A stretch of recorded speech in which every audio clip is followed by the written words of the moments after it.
Will I begin? Yeah. Hi friends, this is Sandeep. Today we are going to touch upon a couple of ideas that I wanted to achieve or bring them to realization. Okay. Initial few slides will talk about how to go about a public interest litigation and what are the steps at a high level for an awareness of an advocate. Non-legal person may not understand what is the terms and the acronyms used, but for the benefit of advocates, I have given a very high level brief workflow, right? And after the workflow discussion, we'll talk about 3 ideas that I'm working on, and I will tell you how that idea came about, how I started working on that idea, gathering the necessary data, and developed the idea into a solid public interest litigation petition. Right? The petition is not yet done, but the idea is solidified. So I want to cover these topics in this session today. Can you go to the next slide, please?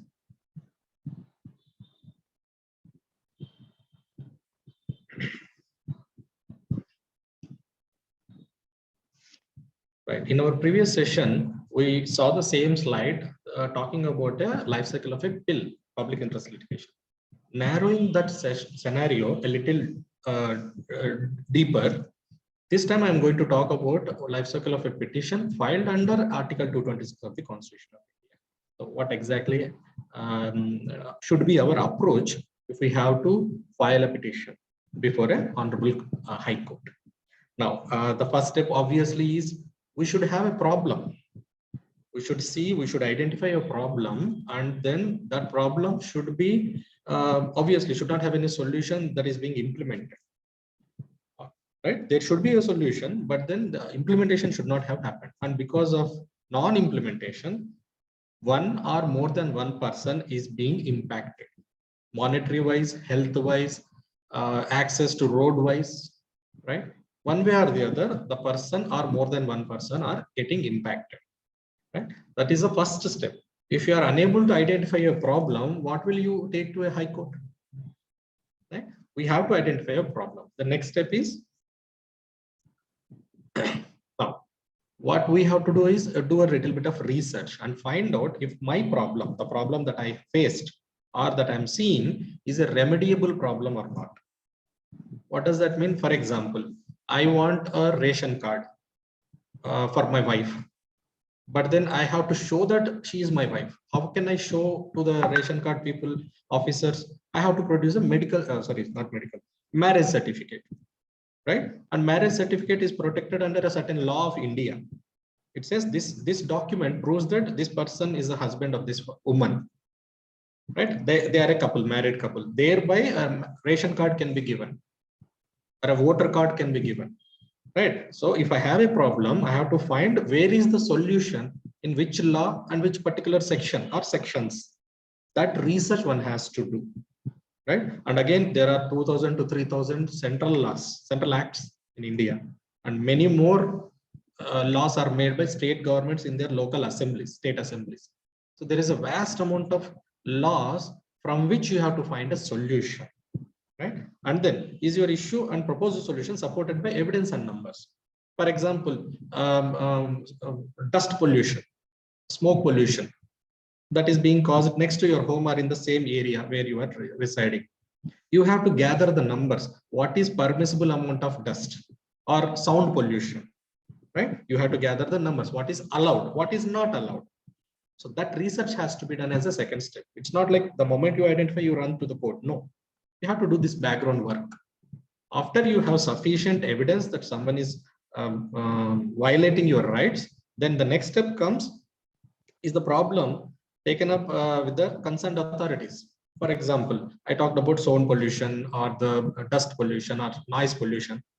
So is it remediable, or someone at a district level or a village level, ward level, mandal level or district level, is there any remedy? Someone can help you with that. You have to find that, and you have to approach that authority and say that it is your duty to give me a ration card. It is your duty to give me a passbook.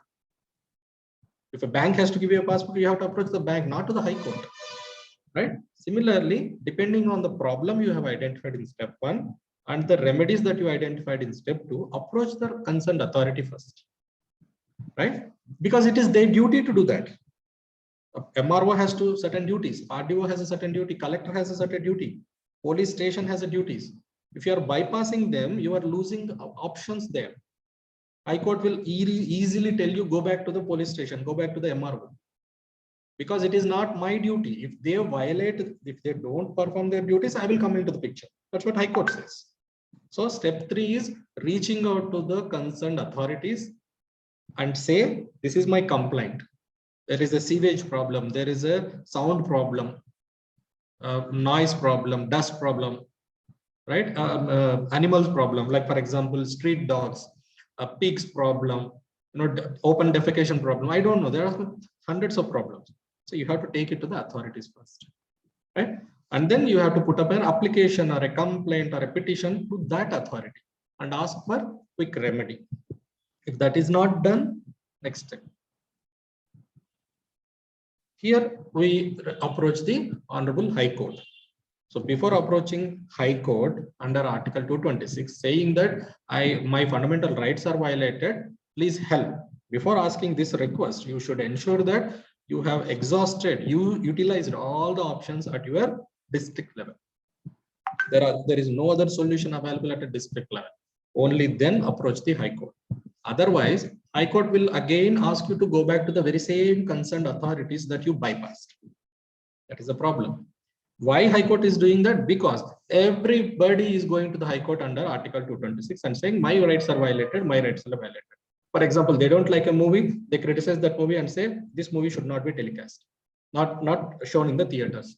I don't like a particular hero or heroine or their religious belief, I file a writ petition. Right? For every reason which is really a problem or not, they go to courts. Now, High Courts have observed this, and to restrict the misuse of very noble provision called as public interest litigation, they are saying go to the respective authorities, government departments.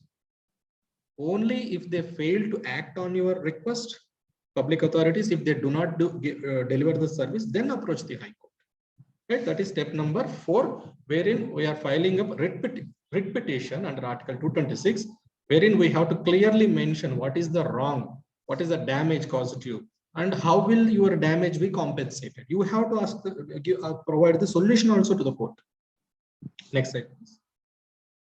And finally, unfortunately, if the single bench, basically courts are of different composition of judges. If there is a single judge sitting in that court, it is called a single bench judge, a court.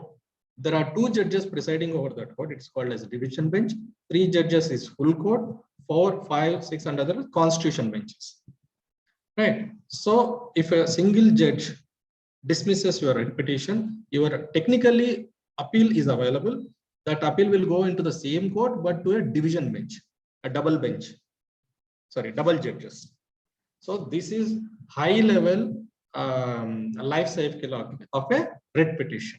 Next slide, please.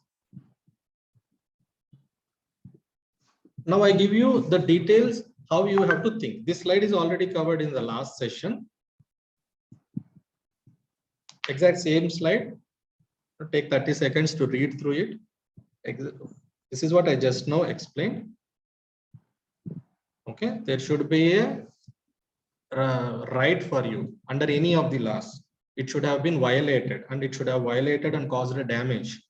And you have to find whether you have a right or not under applicable laws.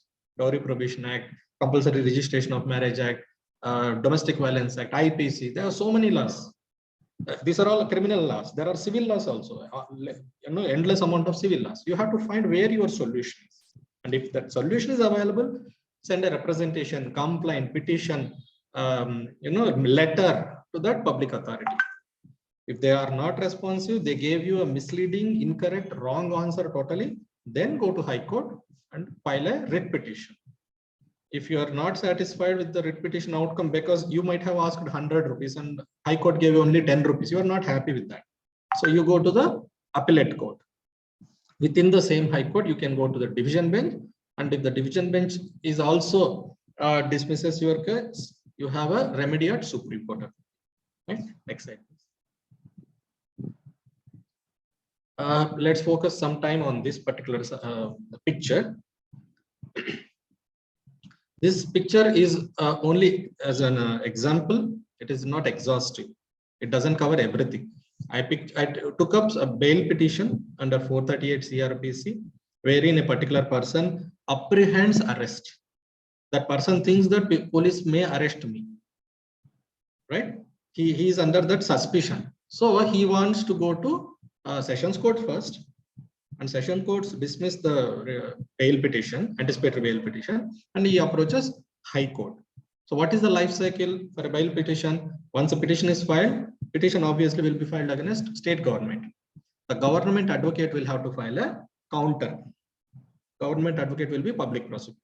So that person or his team has to file a counter. Why this bail petition should be dismissed? And then after the counter is filed, both advocates will submit arguments to the court. The bail petitioner advocate will say why bail should be granted, and the public prosecutor will say why bail should not be granted. And then after the arguments are completed, judge will give you judgment. That is the main proceeding, the parent proceeding.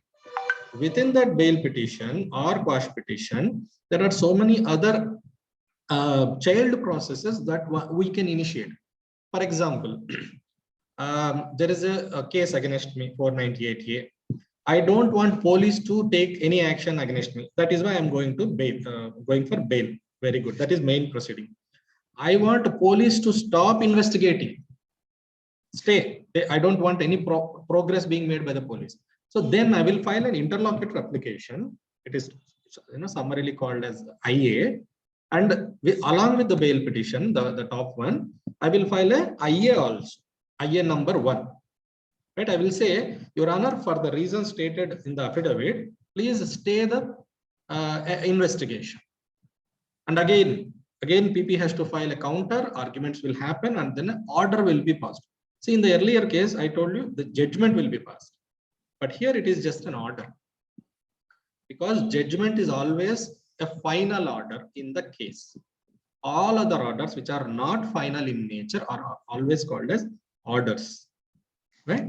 So similarly, implead petition. Implead petition means, for example, I filed a bail petition or a quash petition or a writ petition, whatever the bail petition. Someone wants to join the case as a extra party. For example, I am their party number 1. State government is their party number 2. Someone, my neighbor or someone is interested in the case. So they will file an implead petition saying that, please add me as party number 3 to the case. I also have something to say against Sandeep or in favor of Sandeep, but I want to be part of the case. So they will file an implead petition, again a counter, again arguments, again. So like this, any petition, right, will have a parent proceeding and number of child proceedings, right? So I hope you are able to understand this. So all three of you, if you have any question, you can raise it now. No questions? I'm fine, no problem. Even at the end of the session, you can let me know if you have any question. Yes. Implead petition, it has to be filed by anyone, is it? I mean, not even a relative. Anybody who has an interest in the case and how they are interested. What is their interest? That petition should talk about that interest. But if they're not related to the case at all, even if they can file. Even then they can file. But only thing is they have to explain what is the connection. Okay. They have to explain the reason. For example, if you take the bail petition, my wife is not a party. I did not make her a party. I only filed a bail petition against the state government of AP. But then my wife comes to know about this from the public prosecutor or the police station. She files her implead petition saying that, Your Honor, I have something to say. In this example, my wife wants to say why bail should not be given to me. Okay. If someone third party has some interest, has something to say to the court, so they can also file implead petition, but they have to explain what is their connection and the relation and the interest in this case for them. Sandeep, okay. Sorry for the disturbance. Can you please explain about this implead petition again? Okay, so basically implead petition means if you have an interest in a particular case. For example, I'll take an example of State Election Commission. Okay, last year or before year, there was a state election commissioner in Andhra Pradesh, and he was removed by the state government by doing some magic. Okay, at a government level. Now, an advocate who is my friend, he filed a petition in the High Court saying that state election commissioner cannot be removed from the job like this. He is not the commissioner, he is not the removing state government, but then he filed a writ petition.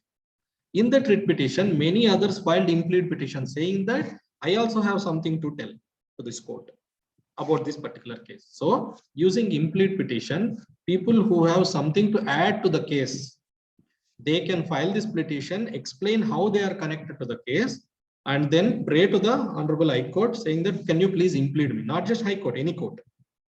Implead is that. Okay. And using that, if the implead petition is allowed, that means Rajeshwari will also be a party, party number 3, party number 4, respondent number 4, respondent number 5, etc. Okay, Sandeep, thank you. Okay, That is the purpose of this. Like this, there are so many different types of petitions, right? I can't even remember them. There are so many petitions that you can file for various reasons. For example, there is a exempt petition, exempt from filing CC, certified copy. So that is also another petition. For whatever be the reason, I don't have a certified copy of a document. Please exempt me from filing that certified copy. That is another petition.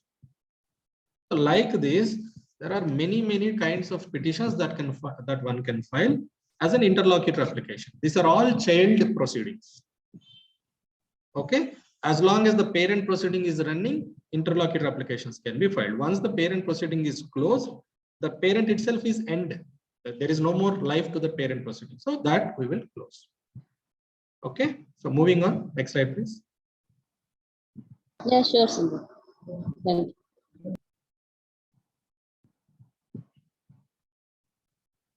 Okay, now let us understand. I mean, we already covered this in the last session. There are like 4 clauses in the Article 226. The first one, subclause 1, is very important. It says, notwithstanding anything in Article 32. Any subsection starting with this words, notwithstanding word, means it is called as non-abstented clause. Meaning, irrespective of what is said in such and such thing, this will have to take effect. So notwithstanding anything means irrespective of what is said in Article 32, every High Court shall have power throughout the territories in relation to which it exercises jurisdiction. Obviously, High Court will have power to exercise its orders in the entire state. So it says High Court has power within the entire state to do what? To issue to any person or authority. So we just now discussed authorities, government authorities, public authorities. So High Court can give any, can issue any writ to these authorities. Okay, including any government in appropriate cases, including any government. So not just state government. High Court has power to issue notice and writs to state, central government also. That is why if you see in some case names, Sandeep versus State of AP, that is one kind of case. Sandeep versus Union of India, that is second kind of case. Right? So High Court has power to issue writs to state government or union government. Right? And I have underlined the key portion of that first subclause. If in case there is any violation of fundamental rights prescribed under Part 3 of Constitution, then also High Court can come into picture. And for any other purpose also High Court can issue a writ. So this gives a wide amount of power to High Courts. Okay, rest of the subclauses you can read yourself. This is very self-explanatory. Next slide.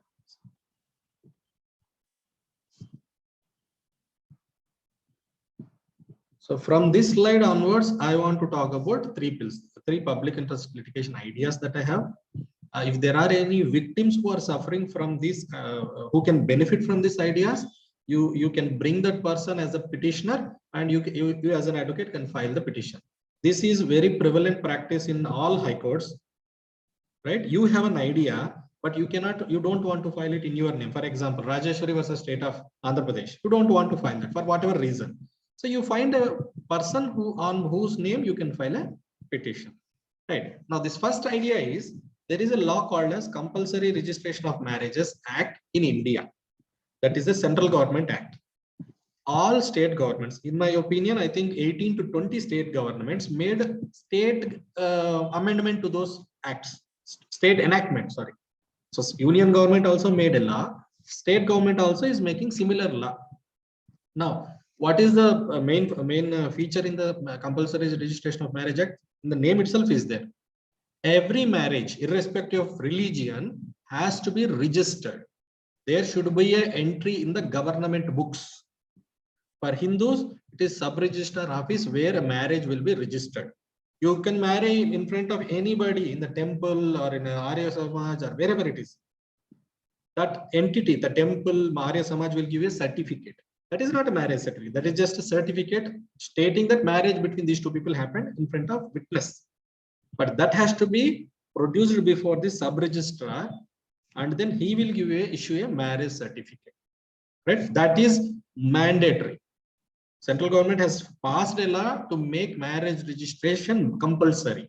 But then many of the marriages don't get registered for various reasons. And the consequences of not registering marriage is what I want to bring to the highlight. Right? Even for Muslims, there is a authorized person where he can conduct marriages and he has to make entries in the register in his office. Same goes for Christians also. Okay, irrespective of law, Parsis, Jains, Buddhists, anybody, there is an authority. Only thing is, nobody is able to force it, because why should I register marriage? I don't want to register marriage. Okay, this is the attitude of people who are getting married, most of the people. Now, I have a compelling reason to enforce this. I'll talk about that in a minute. So I'm clearly mentioning that what is the purpose of it? Protects women from getting trapped in bigamous matrimonial relationships. Okay, bigamous matrimonial relationship means husband has existing wife, a living wife already, and that person gets married to another woman. So there are two women who is at a time married to a single man. So that is bigamy. Bi means two. So now the second woman, anyway, by law is not a wife of the first person. By law, she is not a wife, because law, Hindu law only provides for one wife at a time. Right. Now the second wife has no legal sanctity, but the children of the second wife with that man will have legal status. The husband have rights, the illegitimate children have rights, but the second woman has no rights. That is another problem if you don't register your marriage. Right? And then restricts malicious and motivated matrimonial litigation. For example, any woman can go to a court and say, so and so person is my husband. He is caused domestic violence, cruelty, torture, etc., etc., demanding of dowry, etc. What if that man is not even husband of this woman? Okay, there are such kind of cases also. So, if what I am proposing in my public interest litigation is bring the marriage certificate issued by any of the public authorities, be it Hindus, Muslims, or Christians, or any religion, along with your complaint as a proof. Because just like our 10th class mark sheet, intermediate mark sheet, degree mark sheet, there will be a roll number, register number. Using that number, anytime you can verify whether the document, the marriage certificate is valid or fake. That's it. Courts don't have to do a lot of brainstorming and think whether this is a valid marriage or invalid marriage. Just allow for one document, get the marriage registered and bring that marriage certificate. Simple. Oh, I forgot to bring, I did not get registered. Now suffer. Now suffer the consequences. So if you give a incentive or consequence to a couple that in future, if you have any trouble, your marriage will be accepted only if you produce a marriage certificate. Everybody will go to the marriage registrar office and get their marriage registered. So begging, requesting, cajoling, convincing approaches are dead. You don't have to dare. Because why I'm saying this is, Sandeep, some people may not know that marriage should be registered. Okay. How about COVID? Every villager also got COVID vaccine. How did he came to know about COVID and a COVID vaccine? So that means this is a hypocrisy. COVID will go to a village, every villager. But then marriage registration will not go to the village level. Isn't it hypocrisy? Right? Double standard. So using this approach and this logic and this attack, I want to ensure that every marriage should be registered, and in every matrimonial litigation, the wife or husband, whoever it is, bring the marriage certificate. False cases can be reduced by this. And courts don't have to do interpretation, whether this couple is married or not married. They don't have to break their brains. Just a marriage certificate is there. And marriage certificate can be easily verified in a one day with a sub-register office. Simple. Correct? So this will save time, a lot of time for courts and the litigants. If they are trying to launch a false litigation, this will stop them. Okay? If there is no real marital relationship. So this is the first idea. And these are all pictures taken from Google. You can read through it. Register marriage. What are the benefits? Prevents child marriage. So when you are going to register, the age will be recorded on the submitted documents, and 10th class mark sheet, birth certificate also has to be given. So we can avoid child marriages. Similarly, just now I talked about bigamous relationships. So it will prevent polygamy. And ensures women to claim shelter and maintenance. Marriage is legally authorized under the court of law. Yes. And why people don't register marriage? Increase fraudulent, forceful, unlawful marriage practices. Existence of polygamy. Women's safety is not guaranteed. Yeah. If a person, because he has a political power or a police power or money power, he keeps on marrying one after the other woman and leaves one after another woman. Is there any safety to that set of women? No. Just because of whatever be the reason they are getting into marriage, because the man could have lied to them. We don't know. Right? If marriage is registered, before marriages, I think this is a practice in India that we do background checks. Whether this person is a good person, what bad habits he has, how is the financial stability of this person. So we do that background check. Now we can do this not just assets. Now people are doing medical examination background checks also, medical checkups. Along with that, why don't you do an extra background check whether this particular is ever married in India, anywhere in India. So if you register the marriage, we can have a solution to find whether a particular person is married or not. So that is the idea. Okay, Yes, if not you want only in India, maybe we need to check in all countries. Yeah, but then country to country interoperability will take time, right? Country and other country may not be ready to talk. So at least within country, because we have a central government, at least we'll have to start somewhere. Right? So Next. any doubts from anyone? No, sister, carry on. Thank you. Okay. Can we go to the next slide, please?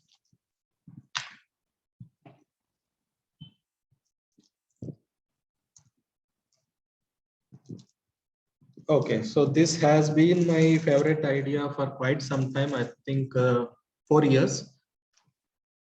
Right? So I will not bore you guys much. You are familiar with the Dowry Prohibition Act. I hope so. And it is just a 10-section act, just 10 sections, 10 to 11 sections. That's all. It's a very small act made in 1961, amended twice, 1984 and 86, just 2 times. And with these 2 amendments, the legislature, the parliamentarians at that point in time made a lot of rubbish changes to the act. Okay. Now those changes are causing a lot of trouble, at least to me or many like me. So I took it up as my next idea. Section 3 of Dowry Prohibition Act says so. If any person after the commencement of this act gives or takes or abets the giving or taking of dowry, that is a crime. They defined the crime. he shall be punishable with imprisonment for a term which shall not be less than 5 years. So minimum 5 years punishment for giving, taking, abetting to give, abetting to take dowry. And also fine, which shall not be less than 15,000 rupees, or the amount of value of such dowry, whichever is more. So remember, this is 1986. This was last amended in 1986.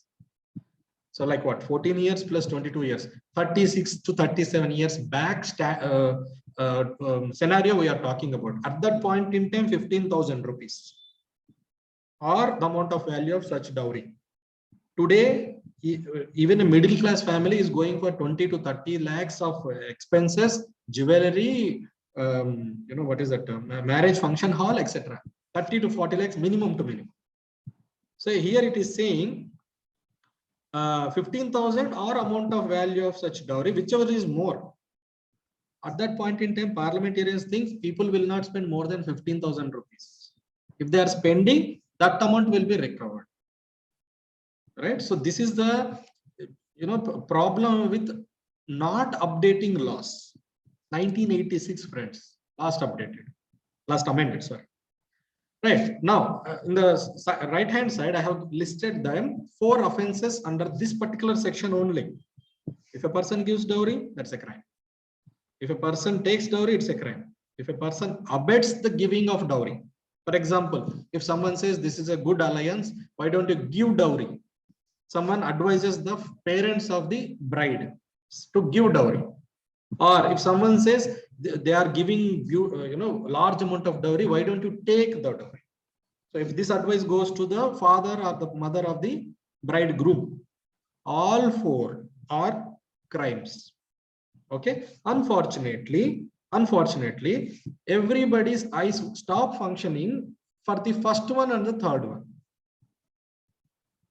Okay, everybody, police, Mahila Sanghalu, that is women's associations, trial courts and high courts.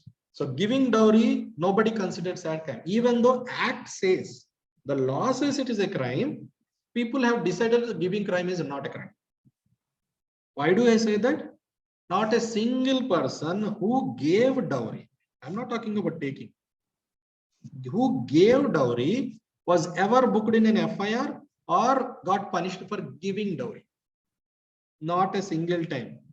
Now, let me remind you, this act was made in 61, last amended in 1986, 37 years back. For 37 years, not a single person, father of the bride, mother of the bride, uncle of the bride, auntie of the bride, never got punished. This is the hypocrisy of India, friends. I am not saying anything. I am only pointing finger at the law. Either dowry giving is a crime or dowry giving is not a crime. Please decide. Okay, please declare. If dowry giving is a crime, who is disclosing that fact to the police? The bride, the married woman, the wife. She is going to the police station and saying, my parents gave dowry. So she herself is saying first offense happened in her complaint. Okay, my husband and in-laws, father-in-law and mother-in-law have taken dowry. Very good. Second offense is disclosed by the married woman. She may disclose about 3 and 4. Okay, but then she herself is clearly telling to the police in her complaint, written complaint, that my father and mother gave dowry, my father-in-law and mother-in-law and husband took dowry. So friends, tell me, right, I really want you to answer this question here. How many people should be in the FIR? How many people? Based on the complaint just now I said, my father and mother, my parents gave dowry, my father-in-law, mother-in-law and husband took dowry. How many people should be there in the FIR? Each of you can unmute yourself and speak. Almost చాలా మంది ఉంటారు కదన్న. Hello, యాక్చువల్గా tops లో కూర్చున్న వాళ్ళందరినీ పెట్టేయచ్చు. I am asking, I am giving a complaint. Okay, for example, I am the bride, I am the married woman. I go to the police station and make a complaint. Dear SHO, sir, respected SHO, sir, I am so and so. I got married to so and so person. During my marriage or after my marriage, my parents gave 5 lakh rupee dowry to my in-laws and husband. Okay. If this is the complaint, just a portion of the complaint, how many people should be in the FIR? Think like police officer. Husband First husband. One at a time, please, మరి please. వాళ్ళ Please. One at a time. Hema. First husband వస్తారు, husband వాళ్ళ father in law and mother in law వస్తారు. ఏం crime మరి చేశారు next వాళ్ళు? ఎవరైతే డౌరీ ఏం ఇచ్చారు crime కదా, చేశారు? డౌరీ ఇప్పించుకున్నారు కదా, డౌరీ తీసుకున్నారు. ఓకే. సో డౌరీ ఇచ్చినందుకు పేరెంట్స్ వాళ్ళ ఎవరైతే బ్రైడ్ ఉన్నారో వాళ్ళ పేరెంట్స్ కూడా వస్తారు కదా ఈ యాక్ట్ కింద అయితే. కదా నన్ను అడక్కు. నువ్వు చెప్పు కాన్ఫిడెంట్ గా. You are the police officer. You tell what is right and what is wrong. నువ్వు చెప్పేది రైట్ చెప్పు, కాన్ఫిడెంట్ గా చెప్పు అంటున్నారు అంతే. అదే అన్న, అంటే బ్రైడ్ కంప్లైంట్ ఇచ్చింది కాబట్టి, అంటే డౌరీ తీసుకోవడము తప్పే ఇవ్వడము తప్పే కాబట్టి ఆ అబ్బాయి వాళ్ళ పేరెంట్స్ వస్తారు, వాళ్ళ అబ్బాయి హస్బెండ్ వస్తారు. మరి ఇటువైపు ఎవరైతే డౌరీ ఇచ్చింటారో బ్రైడ్ వాళ్ళ పేరెంట్స్ వాళ్ళు కూడా వస్తారు కదా. Okay. So minimum, next time talk in English. Okay. Minimum there should be 5 people in the what is it in the FIR. Okay. As per your reasoning, husband maybe A1, accused number 1, father-in-law and mother-in-law. Okay, they should be A2 and A3. Father and mother of the bride, who is the complainant, they should be A4 and A5. Correct or not? Correct. Very good. So, is it happening? No. No. Why not? You're getting my point. So, that is the question I am asking the High Court. Either you tell me dowry giving is not a crime. No, Sandeep, dowry giving is not a crime. Fine, sir. No problem. Please declare like that. So, Sandeep Amrati versus State of AP. In Sandeep Amrati versus State of AP, Honorable High Court of AP has declared that giving dowry is not a crime. Wonderful. Declare that.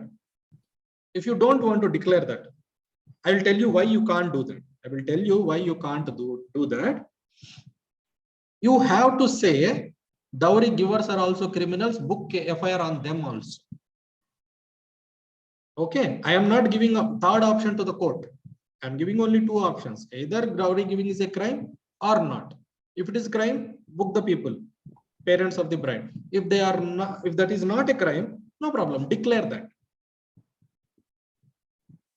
Okay, I'll come to this slide again, but I want to take you to the next slide. Priya, can you take the next slide, please?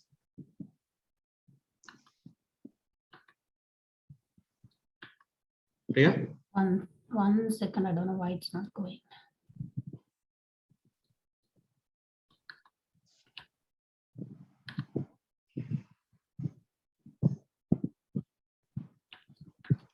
Oh, sorry, this is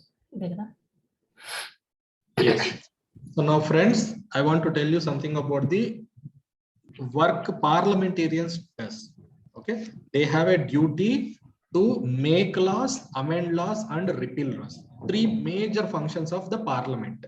Make laws for the entire boundary of country India. Amend laws. As the time progresses, you want to make any changes to the laws, very good, go with the amendments. And a particular act or laws utility is completed. For example, in the olden days, there used to be a law for getting cycle, not getting cycle. To ride a cycle, you have to get a license. Just imagine the situation in olden days before independence. Indians have to get a license not to bicycle, but to ride cycle. Cycle tokkadani. Okay, now that law is gone. How did the law became ineffective? Parliament repealed that. Okay, so 3 major functions of parliament. Now in 1959, April 26th, on 21st April, Right? He is the law minister. At that point in time, he introduced this law, Dowry Prohibition Bill, in the Parliament, 1959. That is 12 years after getting independence. Let's read the first 1 or 2 lines of why he is bringing this law. Right? The object of this bill is to prohibit the evil practice of, friends, focus on this couple of words, giving and taking of dowry. Okay, there is no second meaning for this, only one meaning. Giving of dowry is an evil practice. Taking of dowry is an evil practice. So this particular parliamentarian minister in the central government in 1959, he decided that along with his prime minister that we should prohibit the practice of evil practice of giving and taking of dowry. So in the 1959 itself, if the giving of dowry is an evil practice, why giving dowry, the people who are giving dowry are not prosecuted in affairs? Fundamental question. Why are you going soft on the dowry givers? Okay, so the next 2 things you can read on your own. I think Priya will circulate the slide deck to you. You can read it. I am giving you only tip. And this particular statement is called as statement of objects and reasons. Very important. Any bill introduced into the parliament or assembly, state assembly, for making a new law, for making any amendment in the existing law or repealing existing law, they have to state the reasons. What is the objective with which you are bringing this law? You want to make a new law, you want to amend existing law, you want to repeal existing law. And they have to explain reasons why they have to do. So this statement of objects and reasons will be there for every law. Every law should be there. And using this, you can argue in the high courts or Supreme Court. So this is another of my idea where I want to show this to the high court and say, in 1959, April 21 itself, if giving dowry is an evil practice, who are you to say it is not an evil practice? Why are you not punishing the dowry givers? You're getting my point, friends. That is how you have to find, supporting material. Nobody told me about the statement of objects and reasons. I started searching. Similarly, if you start looking for information, you will find it. It may be a document, it could be a table, it could be a picture, I don't know. So you have to do that research. Okay, I'll tell you why whatever is happening is happening. Here, can you go to the previous slide? Right, friends, we talked about section 3 and the offenses under the section 3. Now focus on this one, section 7 of Dowry Prohibition Act. Okay, the first red portion and the second red portion are very, very crucial. Try to understand how a law can be totally misused by way of misinterpretation. Okay, just because a person is wearing sari, they don't become women. You're getting my point. Just because a person wears pant and shirt, that person will not become a male person. That the dress does not signify the gender. Similarly, these people, parliamentarians and the police and the courts, are doing the same gimmick in this act also. See the subsection number 3, the last line of the section 7. Are you able to follow, friends? Yes. Notwithstanding anything. Yeah. Let me read. Notwithstanding anything contained in any law for the time being in force. What does that mean? Irrespective of what is mentioned in any law in India, as on today, a statement made by the person aggrieved by the offense. Let us understand each word. What is meant by a statement? Right? And that particular statement is being made by a person aggrieved. By what is that person aggrieved? By an offense. Okay? If I am aggrieved by an offense, I will make a statement. And that statement should not make me liable for prosecution. That is the second line in that subsection. What does that mean? If I give dowry or take dowry or abet giving dowry or demand dowry or any of the offenses under this act, 10 sections act, if I am aggrieved by the offense, the statement I make should not make me prosecuted. Why do you think this section was added? Because nowhere the minister who introduced this change explains that. I am taking my own interpretation of that. For example, Hemanti is unrelated to me or not to my marriage. She goes to the police station, makes a complaint or a statement, right? Because she is aggrieved by giving and taking of an offense, dowry. She did not like that. She got offended. For example, just like a murder is happening, someone gets offended. Oh my God, someone is getting killed.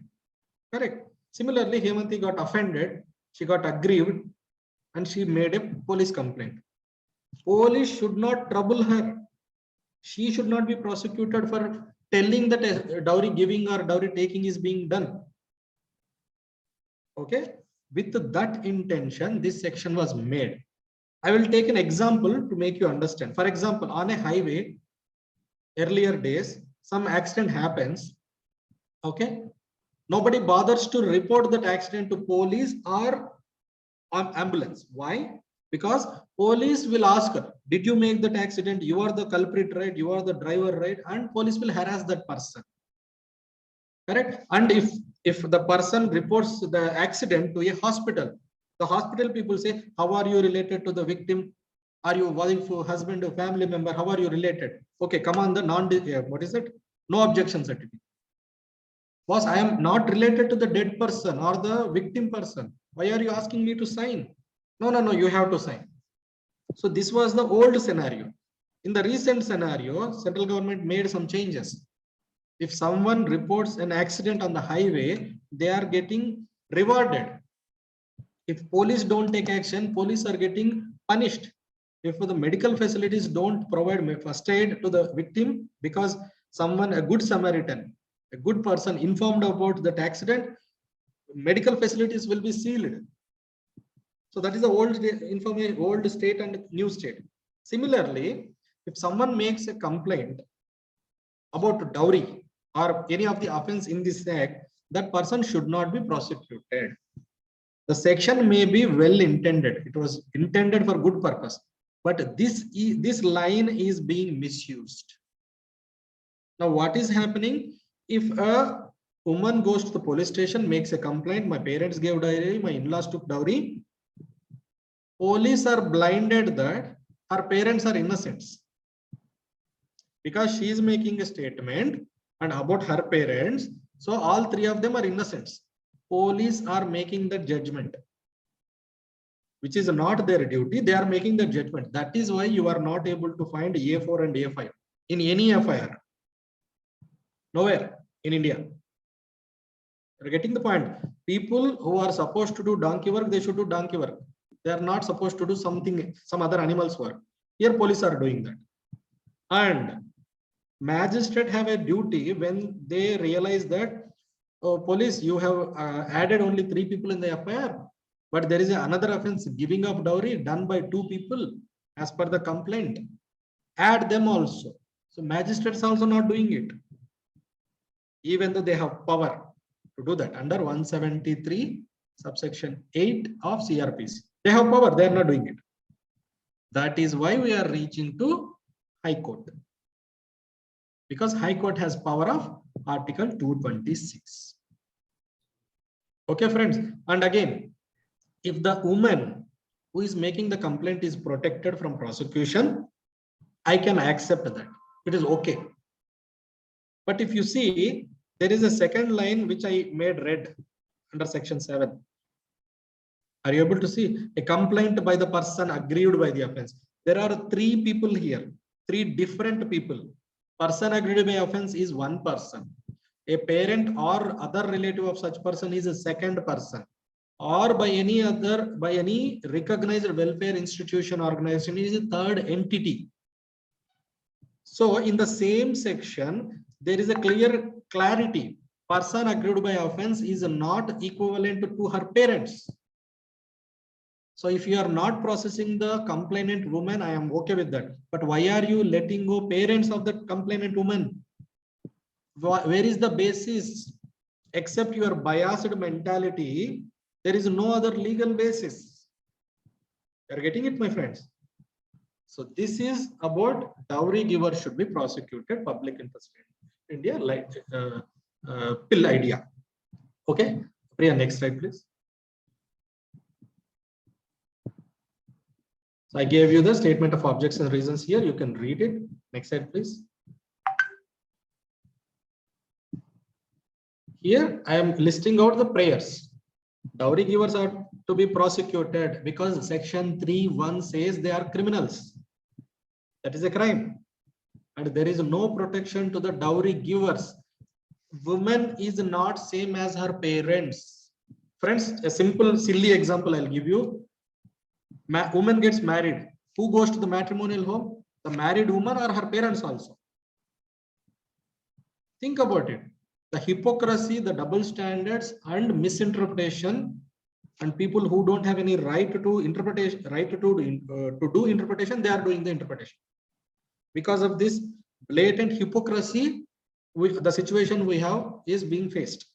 Right? I am asking them, there is no protection to the parents of the married woman. They should be prosecuted, just like her in-laws. Okay. Now, second prayer is add the dowry givers to the FIR. Make them A4, A5, A6. I don't know how many mothers, fathers these people have. They can file any number of accused. Investigate them.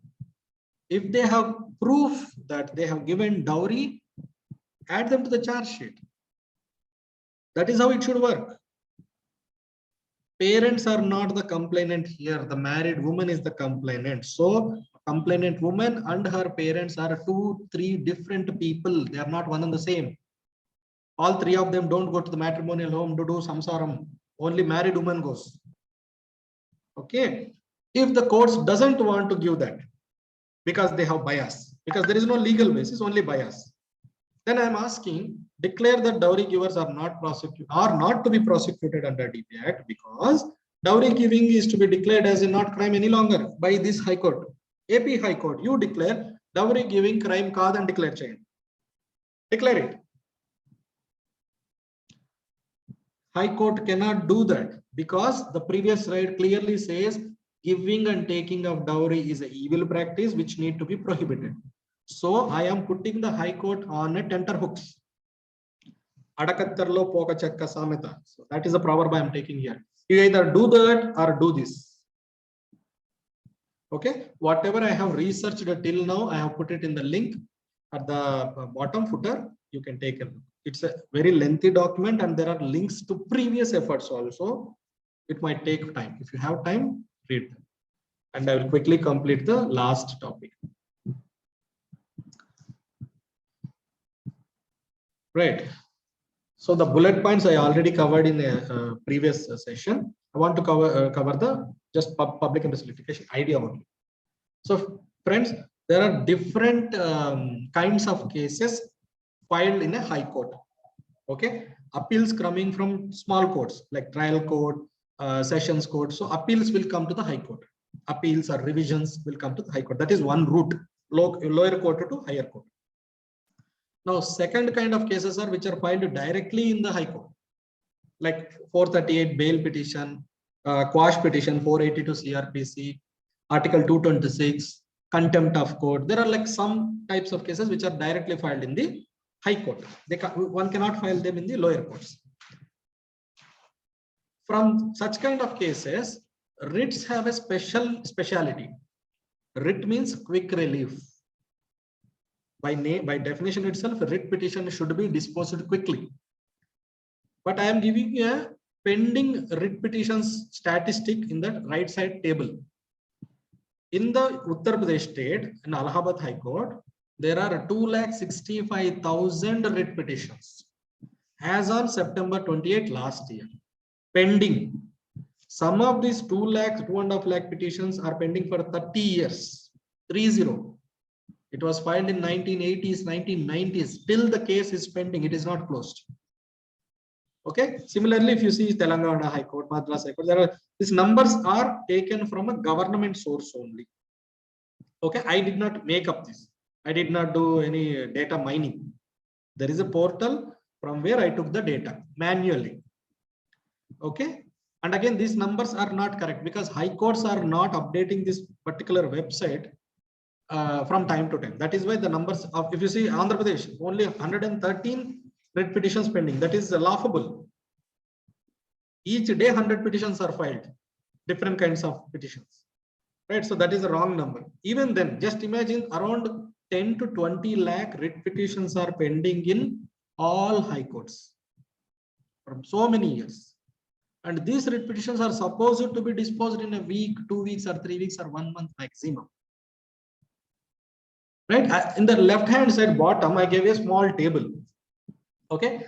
As on that day, September 28, 2021, I came to know there are 10,43,000 pending writ petitions.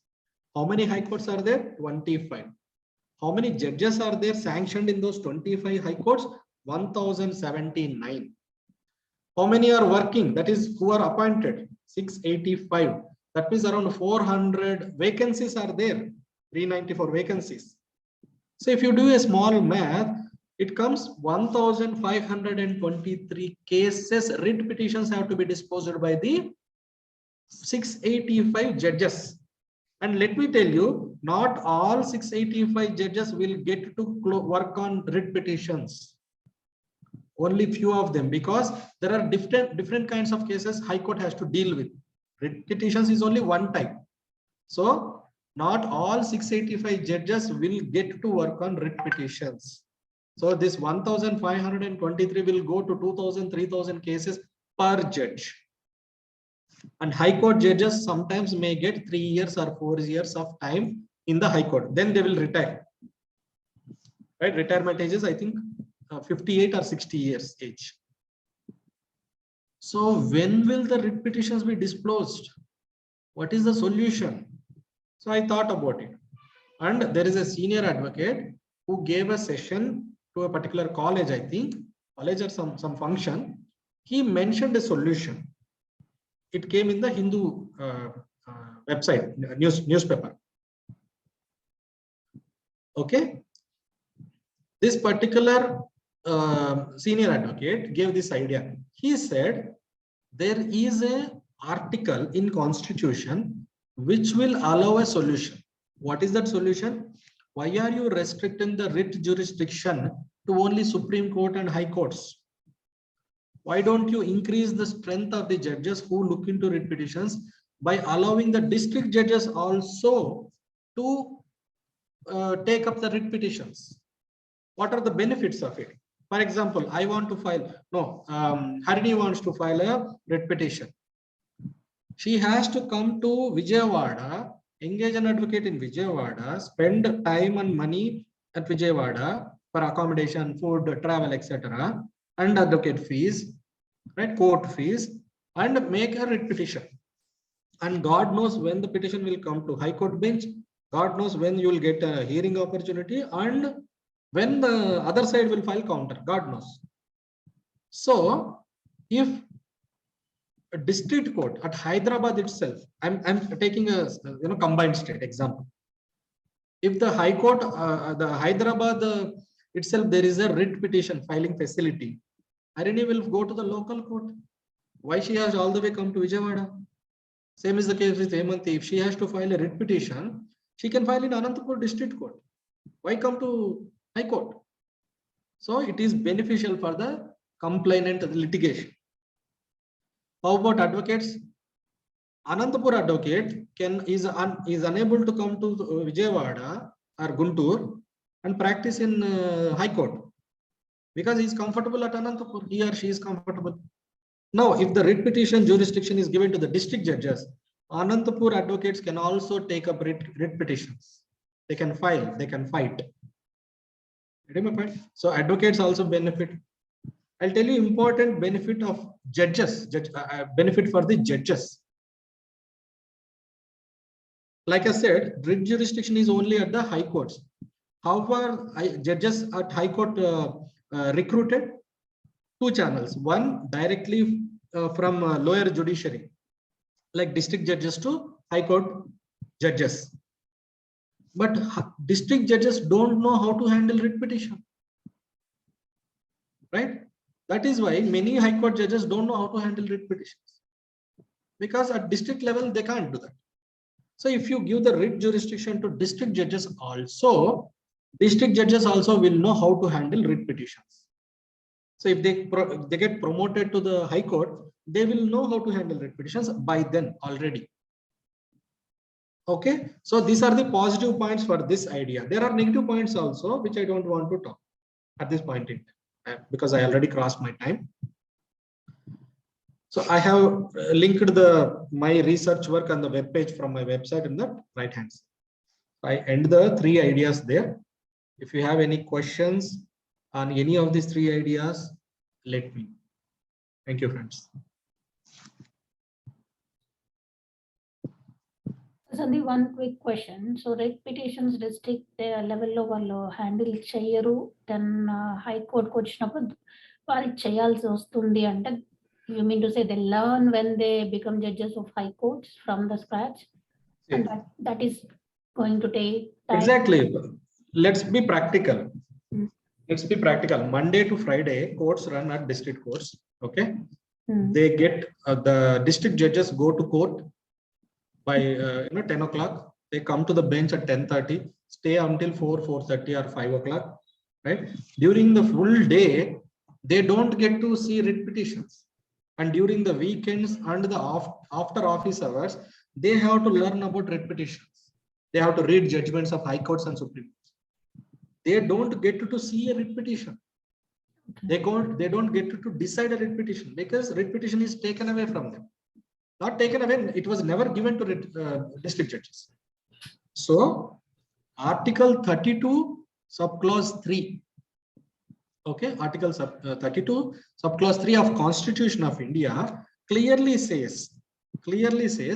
Parliament has power to give writ jurisdiction that Supreme Court has to any court in India by making a law. So in 1950s and 1960s itself, when the Constitution was enacted, the constitutional framers envisioned this situation. Writ petition is very powerful. If the Supreme Court and High Court are unable to dispose of the cases, why not give the powers, spread it, decentralize, delegate it to more courts and more judges?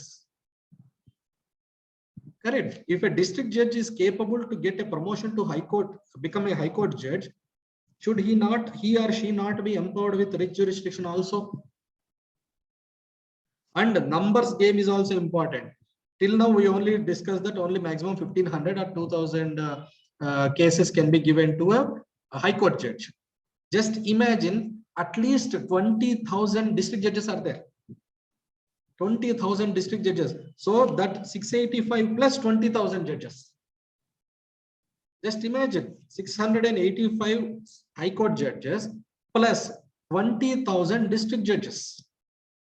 Additional district judge, additional sessions judge, second additional sessions judge. So many judges are there.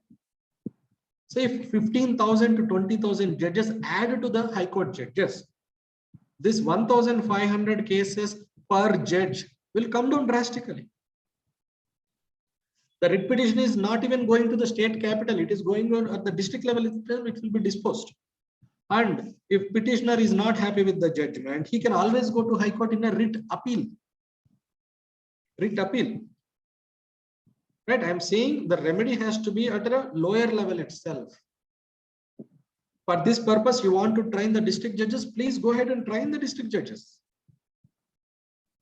Okay, this is an idea. Idea number 3. Out of my 90 plus ideas, these are 3 important that I think I wanted to discuss with you guys. If you guys have any questions around these ideas, I'm happy to answer them. Harini, Hema.